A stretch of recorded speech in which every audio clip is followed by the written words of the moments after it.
This video of the waterfalls in Lillaz, which is a hamlet in Cogne, in the northwestern Italian Alps, Aosta Valley.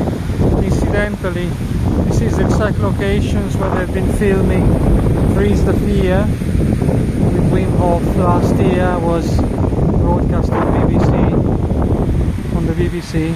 This is the other side of the bridge. That's one of the waterfalls down there.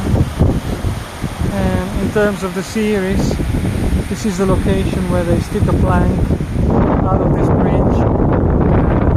The participants take a yoga posture, asana, here, suspended over this waterfall.